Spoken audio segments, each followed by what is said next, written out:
పిల్లలకి స్కూల్ పాఠశాలైతే పేరెంట్స్‌కి స్కూల్ పేరెంట్స్‌శాల.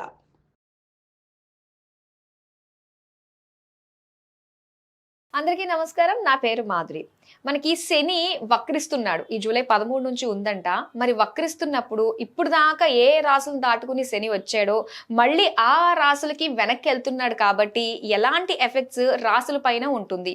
ఈ 12 రాసుల వారికి ఎలా ఉండబోతుందో మరి మనకు వివరించడానికి మనతో పాటు ఉన్నారు ప్రముఖ జ్యోతిష వాస్తు పండితులు బ్రహ్మశ్రీ నానాజీ పట్నాయక్ గారు.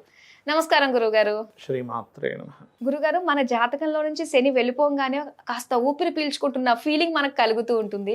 అలాంటిది ఇప్పుడు మళ్ళీ శని ట్విస్ట్ ఇవ్వబోతున్నాడు, మళ్ళీ వెనక్కి వెళ్ళబోతున్నాడు. మరి ఎలా ఉండబోతుంది అండ్ ఈ వక్రిస్తున్నప్పుడు ఈ కాలం ఎంత కాలం ఉండబోతుంది అన్న విషయాలు తెలుసుకోవాలనుకుంటున్నామండి. అయితే ఇక్కడ మనకి శాస్త్రంలో చెప్పినటువంటి మూలాల్లో అసలు ఏముంది శని గురించి అని తెలుసుకుందాం. సర్వసాధారణంగా మందుడు అంటారు, కర్మకారకుడు అంటూ ఉంటారు. కొంచెం ఏదైనా స్ట్రెస్ని ఇచ్చే గ్రహంగా మనం పరిగణిస్తాం, నేను కాదనట్లేదు. కాకపోతే ఎంతసేపు శని వల్ల ఇదంతా జరుగుతుందని అనుకోవద్దని చెప్తా. ఎందుకంటే శాస్త్రాల్లో శని ఇప్పుడు మనకు చూడండి ఎన్ని యోగాలు ఉన్నా, గజకేసరి యోగం, అద్భుతాదిత్య యోగం, అనఫా యోగం, సునఫా యోగం, రకరకాల యోగాలు ఉంటాయి. అన్ని యోగాలు కూడా మీకు రావాలి అంటే ముందు ఆయుష్ ఉండాలి. ఆయుష్ ఉంటేనేగా ఏ యోగం ఉన్నా. ఆయుష్ లేకపోతే ఎన్ని యోగాలు ఉండే నాకు గొప్పదన యోగం ఉందండి, ఆయుష్ లేదేం చేసుకుంటాం. అలాంటి ఆయుష్ని ప్రసాదించేటువంటి గ్రహం ఏదైతే ఉంది అంటే అది శని మరియు అష్టమాధిపతి, మూడో అధిపతి.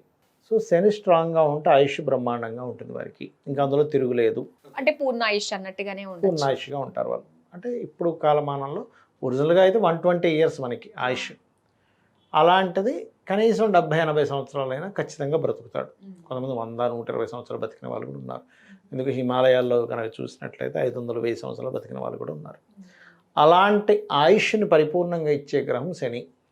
సో అందుకని నేను చెప్పేది ఏమిటంటే, మనం ప్రతి దాంట్లో తీసుకొచ్చి వీడి శనిగాళ్ళగా ఉన్నాడు, శనిలా తగులుకున్నాడు అని నెగటివ్ చేసి మాట్లాడకండి. అది చాలా పెద్ద దోషం. ఎందుకంటే దేవతని మీరు అవమానించినట్టు. శని అంటే మనకి సోలార్ సిస్టంలో చూపించినట్టుగా ఏదో దాని చుట్టూ ఒక రింగ్ తిరుగుతూ ఆ తిరుగుతున్న గోళం కాదు, దానికంటే ఒక దేవత ఉంది. ఇది ప్రధానంగా గుర్తుపెట్టుకోవాలి. ఇక రెండవ విషయం ఏమిటంటే కర్మకారకుడు. కర్మకారకుడు అంటే మనకి ప్రొఫెషన్ ఇచ్చే కారకుడు. మన కర్మల్ని ఏ కర్మలు మనం అనుభవించాలో మంచి ఆర్ చెడు ఇచ్చే కారకుడు. మంచిని చెడుని రెండింటినీ మనకు అందింపజేస్తాడు. మనం ఆయనను చూసి అమ్మో శని వచ్చేసాడని భయపడతాం. ఇప్పుడు చూడండి, ఒక పోస్ట్ మ్యాన్ మనకు టెలిగ్రామ్ తీసుకొచ్చాడు లేదా ఒక మనీ ఆర్డర్ తీసుకొచ్చాడు. అది పోస్ట్ మ్యాన్ మన మీద కక్షతో తీసుకొచ్చాడా, లేకపోతే అక్కడ జరిగిన సంఘటనకి ఆయన మధ్యవర్తి మాత్రమేనా? మధ్యవర్తి మాత్రమే కదా. సో అది అలాగే ఉద్యోగంలో మీకు ఉన్నతి ఉండాలన్నా, వ్యాపారంలో బాగా కలిసి రావాలన్నా ఆయన portfolios 10th and 11th lord. 10 అంటే ఉద్యోగం, 11 అంటే వ్యాపారం, లాభాలు. మరి ఆయనను పట్టుకొని అసలు ఆయన ఇచ్చే పాజిటివ్స్ని వదిలేసి నెగిటివ్స్ని పట్టుకోవడం పూర్తిగా తప్పు. తండ్రి ఒకరోజు కొడతాడమ్మ పిల్లాడిని స్కూల్కి వెళ్ళనని మారం చేస్తే, అంత మాత్రం చేత తండ్రి చెడ్డవాడా? కాదు. జీవితాంతం కష్టపడ్డ ప్రతి రూపాయిలో పిల్లలకు కూడా ఖర్చు పెట్టి కావాలంటే పిల్లలకి ఏదైనా కావాలంటే ఆయన త్యాగం చేసి ఇస్తాడు. అలాగే శని భగవానుడు కూడా మనకు ఒక విషయాన్ని నేర్పించడానికి మన జన్మంలోకి ఎంటర్ అవుతాడు ఆయన. అందుకని మరి మనకు ఒక విషయం నేర్చుకునేటప్పుడు స్ట్రెస్ అనేది ఉంటుంది. ఒక వ్యక్తి బాడీ బిల్డర్గా ఎదగాలనుకున్నాడు, మంచి ఫిట్ అవ్వాలనుకున్నాడు, శరీరాన్ని శ్రమింపజేస్తాడో చేయడం. అంతేగాని ఏసీ హాల్లో శుభ్రంగా గంటసేపు పడుకుంటే బాడీ వస్తుందని ఎవరూ చెప్పలేరు. జిమ్కి వెళ్ళాలి, వర్కౌట్ చేయాలి, ఫుడ్ తినాలి, సిస్టమేటిక్గా ఉండాలి, ఏది పడితే తినకూడదు కదా. అలాగే శాటర్న్ కూడా అలా. అయితే ఈ శని వక్రగతి జరిగినప్పుడు మీనం నుంచి కుంభరాశి వైపు వెనక్కి తిరుగుతాడు. అంటే నిజంగానే శని ఏం తిరగడు. ఈ సోలార్ సిస్టంలో సర్క్యులేషన్లో ఈ గ్రహాల యొక్క రొటేషన్ అది వెనక్కి వెళ్ళిన ఫలితాలు వస్తుంటాయి. అంటే ఎలా గురువుగారు ఇది? మీరు నెట్లో కొట్టినా వచ్చేస్తుంది, యూట్యూబ్లో కొట్టినా రిట్రో ప్లానెట్ ఎలా పనిచేస్తుందని కొడితే వచ్చేస్తుంది, యానిమేషన్తో సహా ఎవరైనా చూసుకోవచ్చు. అలా ఈ వెనక్కి తిరిగినటువంటి శని ఇప్పుడు మీనంలో ఉన్నాడు కదా, దాని ప్రభావం మళ్ళీ కుంభం మీద పడుతూ ఉంటుంది. అంటే శని తిరగడం కదా, ఈ సర్క్యులేషన్లో కుంభం మీద పడుతూ ఉంటుంది. కుంభం మీద పడ్డప్పుడు ఒక్కొక్క రాశి వారికి ఒక్కొక్క ఫలితం అనేటువంటిది ఉంటుంది. లగ్నం నుంచి అయితే ఇంకా బాగుంటుంది, రాశి కూడా చూసుకోవచ్చు, తప్పేం లేదు. ఇప్పుడు మేషం వారు ఉన్నారనుకోండి, ఇప్పుడు వీరికి 12లో ఉన్నాడు ప్రజెంట్, ఆయన వక్రించి 11 వైపు వెళ్తున్నాడు. 12లోకి వస్తే ఏంటంటే ఏలినాటి శని ప్రారంభం అనుకుంటాం మేషం వారికి, ఒక 2 నెలల నుంచి నడుస్తుంది అనుకుంటున్నాం. ఈ 4.5 నెలలు కొంత ఫ్రీ అవుతారు. అంటే మనకి జూలై 13 నుంచి నవంబర్ 28 వరకు ఉండేటువంటి ఖర్చుల విషయంలో, ఎక్స్పెండిచర్స్ విషయంలో కొంత ఫ్రీనెస్ వస్తుంది వీరికి, మేషం వారికి. ఓకే. ఓకే, ఏలినాటి శని ప్రభావం తగ్గుతుంది కాబట్టి. కాకపోతే కొత్త వాళ్ళు పరిచయం అవ్వడం, చేసే ప్రయత్నంలో కొంతవరకు సక్సెస్ కూడా ఇస్తాడు ఈ రెట్రో వల్ల. ఇక వృషభం వారికి బిజినెస్ ఒకటే కాదు, కొంతమంది బిజినెస్ చేస్తుంటారు కదా, జాబ్ కూడా చేయాలి. కొంతమంది చూడండి, ఒక బిజినెస్ చేస్తే ఇది ఒకటే కదా, నేను జాబ్ కూడా వెళ్ళిపోతాను, కొంత పార్ట్ టైం నువ్వు చూసుకో అని ఇంట్లో వాళ్ళకి ఎవరికి అప్పచెప్పి జాబ్కి వెళ్ళి రావడం, బిజినెస్ చేయడం చేస్తూ ఉంటారు. అటువంటి డియోల్ రోల్ ప్లే చేస్తారు వృషభం వారు. అలాగే రావాల్సిన ధనం కొంతవరకు అందడం జరుగుతుంది. ఎంతసేపు బ్యాడే కాదు, గుడ్ కూడా ఉంటుంది.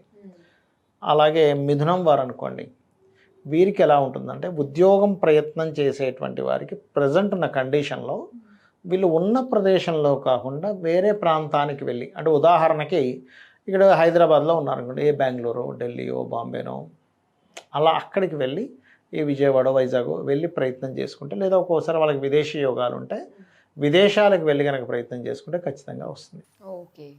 అలాగే కర్కాటకం వారికి మొన్నటి వరకు అష్టమశని ఉండేది, అష్టమశని అయిపోయి భాగ్యంలోకి వెళ్ళిపోయాడు కదా అనుకుంటే మళ్ళీ అష్టమశనిలోకి వస్తుంది ఏంటని భయపడుతూ ఉంటారు. ఇక్కడ ఏంటంటే ఎప్పుడైనా అష్టమశనిలోకి మరీ శాటర్న్ ఎంటర్ అయ్యేటప్పుడు తాతగారి ఆస్తి సంబంధించిన విషయంలో లేదా ఏదైనా రీసెర్చెస్ చేసే విషయంలో కొంత జాగ్రత్తగా ఉండాలి. కాకపోతే శని ఎప్పుడైతే భాగ్యంలో వక్రిస్తాడో విదేశీ యోగాన్ని కూడా ఇస్తాడు. ఓహో. పర్టికులర్గా కర్కాటకం వారికి అందరికీ కాదు అది. ఇక సింహం వారికి కనుక చూసుకుంటే ఈ టైంలో అంటే కర్కాటకం వారు కొన్ని ఇన్వెస్ట్మెంట్స్ కూడా చేస్తారు. సింహం వారికి ఏంటంటే అష్టమంలో ఉండేసరి సప్తమం వైపు వస్తున్నాడు, ముందే రాహు ఉన్నాడు సప్తమంలో. విదేశీ యోగాలు అంటే విదేశీ యోగాలు ఎలాంటి విదేశీ యోగాలు, విదేశీ సంబంధాలు కుదరడం, వివాహం చేసుకుందాం అంటే ఆ రకంగా వచ్చే విదేశీ యోగాలు. ఓకే.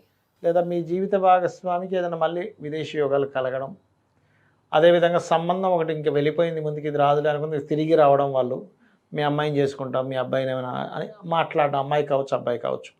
బిజినెస్లో కొంతవరకు గ్రోత్ ఉండడం ఇటువంటివి ఇస్తూ ఉంటుంది. కాకపోతే ఏదైనా లగ్నంలో ఇప్పుడు ప్రజెంట్ ఉన్న కండిషన్లో కుజుడు కేతు ఉండి సప్తమంలో శని రాహులు ఉన్నప్పుడు వివాహం చేసుకునేటప్పుడు లేదా పార్ట్నర్షిప్గా ఎవరైనా కలుపుకునేటప్పుడు చాలా చాలా చాలా జాగ్రత్తగా నిర్ణయాలు తీసుకోవాలి. కన్యవారి కనుక చూసుకుంటే శని వక్రత్యాగం అనేటువంటి సప్తమంలో ఉండే శని వెనక్కి వెళ్ళిపోతున్నందుకు కొంత జీవిత భాగస్వాములతో పాటు లేకపోతే బిజినెస్ పార్ట్నర్స్ వీళ్ళ నుంచి వద్దనుకొని వెనక్కి వెళ్ళడం జరుగుతూ ఉంటుంది. లేదా ఉద్యోగ ప్రయత్నాలు కూడా ఫలిస్తాయి. అందులో విదేశీ ఉద్యోగాలు, విదేశీ కంపెనీలకి ఇక్కడ నుంచే వీళ్ళు కనెక్ట్ అవ్వడం జరుగుతూ ఉంటుంది. తులవారికి కనుక చూసుకుంటే ఇక్కడ షష్టమంలో ఉండే శని పంచమంలోకి వస్తున్నాడు. సో పంచమం వైపు ప్రయాణం జరుగుతుంది కాబట్టి దాని దృష్టి అటువైపు పడుతుంది కాబట్టి సంతానం విషయంలో జాగ్రత్త పడాలి. సంతాన నిర్ణయాలు, సంతానం కోసము ప్రెగ్నెన్సీతో ఉండేటువంటి లేడీస్ కొంత జాగ్రత్త పడాలి. బట్ కొంచెం పెద్ద మొత్తంలో రావాల్సిన ధనం రావడము, హైయర్ ఎడ్యుకేషన్కి పనికి వస్తుంది ఇది షష్టమంలో వక్రించినప్పుడు. వృశ్చికం వారి కనుక చూసుకుంటే 4వ స్థానంలో రాహు ఉంటూ 4వ అధిపతి 4వ వైపు వస్తున్నాడు. కొంచెం సహజంగా ఏంటంటే అర్ధాష్టమ శని పోయింది అనుకుంటే మళ్ళీ అర్ధాష్టమ శని వస్తే జరిగే ఇబ్బంది ఏంటంటే కొంచెం ఎడ్యుకేషన్ మీద కాన్సన్ట్రేషన్ తగ్గడం స్టూడెంట్స్కి. అలాగే ఏదైనా ఒక గృహ నిర్మాణము, ఒక వాహనం కొనుక్కోవడము, ఏదైనా భూమి కొనుగోలు చేసేటప్పుడు చూసుకొని కొనుగోలు చేయాలి. బట్ ఇది కొంచెం తాతగారి ఆస్తికి సంబంధించిన విషయంలో కొంత పాజిటివ్లు కూడా జరుగుతాయి. ఓకే. ఇక ధనస్సు వారికి శని 4 నుంచి 3లోకి వస్తున్నందుకు అర్ధాష్టమ శని ప్రభావం తగ్గుతుంది. అంటే ఏమిటంటే నిందలు పడుతున్నవి కొంచెం వైదొలగిపోవడం, కొంత వివాహ నిర్ణయాలు కొంతవరకు సక్సెస్ అవ్వడం ఇటువంటివి ఇస్తూ ఉంటుంది. ఇక మకరం వారికి కనుక చూసుకుంటే 3లోకి వెళ్ళిపోయాడు కదా శని అనుకుంది, మళ్ళీ ఏళ్ళనాటి శని ప్రభావం మళ్ళీ 2లోకి వస్తుంది. కాబట్టి కొంచెం ఎవరికైనా ధనాన్ని ఇస్తున్నాము అప్పుగా జాగ్రత్తగా ఉండాలి. కాకపోతే వీళ్ళకి అప్పులు లభిస్తాయి కూడా. ఇక కుంభం వారికి కనుక చూసుకుంటే ఆల్రెడీ ఏళ్ళనాటి శని 2లోకి వెళ్ళిపోయింది అనుకుంది, మళ్ళీ రాశి వైపు వస్తున్నందుకు కొంచెం బద్ధకము, పనులన్నీ స్లో అవ్వడము ఇలాంటివి జరుగుతుంటే వీరు కూడా ఎందుకంటే లగ్నంలో శని రాహులు ఉంటూ సప్తమంలో కేతు ఉన్నందుకు జీవిత భాగస్వామిని ఎంపిక చేసుకునేటువంటి అంశంలో వీళ్ళు చాలా చాలా జాగ్రత్తలు తీసుకోవాలి. కొంచెం నెగ్లిజెన్సీ చేయడం వల్ల ఇబ్బంది వస్తూ ఉంటుంది. కాకపోతే సంతాన యోగాన్ని ఇస్తాడు ఇక్కడ కొంతవరకు. సంతాన యోగాన్ని, కొత్త ఫ్రెండ్షిప్స్, క్రియేటివ్గా ఉండేటువంటి వారికి ఏదైనా కొత్త అవకాశాలు రావడం, కాకపోతే కొంత శ్రమ ఉంటుంది. ఇక మీనం వారికి కనుక తీసుకుంటే సహజంగానే వీళ్ళకి ఇప్పుడు గురువు కూడా 4లో ఉన్నాడు, శని లగ్నంలో ఉన్న శని కొంచెం వెనక్కి వెళ్ళడం వల్ల ఇంటి నిర్మాణ సంబంధించిన విషయంలో అనుకూలత, కాకపోతే లాంగ్ టర్మ్ ఇన్వెస్ట్మెంట్స్ వీళ్ళకి పనికొస్తాయి. ఇక్కడ షార్ట్ టర్మ్ చేయకూడదు. ఇవి చూసుకున్నట్లయితే బాగుంటుంది. అయితే ఇక్కడ ఎవరికైనా సరే శని వక్రగతి వల్ల ఏదైనా నష్టం ఉండి పోవాలి అంటే కొన్ని పనులు కనుక చేయగలిగితే ఖచ్చితంగా వీళ్ళకి ఫ్రీ అయిపోతారు. ఏమిటంటే ఒకటి, లలితా సహస్రనామాల్లో ఉన్నటువంటి నామాన్ని ఓం అనాకలిత సాదృశ్య చుబుకశ్రీ విరాజితాయే నమః. ఓకే. రెండవది ఏమిటి అంటే వీళ్ళు బద్దకించకూడదు. మధ్యాహ్నం పూట నిద్రపోవడం, ఏదో నైట్ డ్యూటీ చేశారు మధ్యాహ్నం పడుకోవచ్చు, కానీ నార్మల్గా అయితే అనారోగ్యం ఉంది లేదా చిన్నపిల్లలు స్త్రీలకి సంబంధం లేదు, నిద్రపోకుండా చూసుకోవాలి. ఎక్కువగా నిద్రించకూడదు, శని ప్రభావం పెరుగుతుంది. మూడోది గోశాలకు వెళ్ళి గోవులకి బెల్లము తినిపించడం, నవగ్రహాల్లో శని భగవానుడి దగ్గర దీపారాధన చేసి ప్రదక్షిణం చేయడం, వెంకటేశ్వర స్వామి ఆలయాలు ఏమైనా ఉన్న దగ్గరలో, హనుమాన్ ఆలయము, సుబ్రహ్మణ్యేశ్వర స్వామి ఆలయం, గణపతి ఆలయము, అమ్మవారి ఆలయం లేదా నరసింహస్వామి ఆలయం, ఈ 6 ఆలయాల్లో ఏది ఉన్నా రోజు వెళ్ళి రావడం కనుక వీళ్ళు పని అలవాటుగా పెట్టుకోగలిగితే శని యొక్క ప్రభావం పూర్తిగా తగ్గిపోతుంది. ఇలాంటి రెమెడీస్ అన్ని పాటించినట్లయితే అమ్మో శని మళ్ళీ మా దానికి వచ్చాడు అన్న ఇబ్బంది ఏమీ లేకుండా చక్కగా సాఫీగానే అయిపోతుంది. చాలా చక్కగా తెలియజేసినందుకు ధన్యవాదాలు గురువు. శ్రీమాత్రే నమః.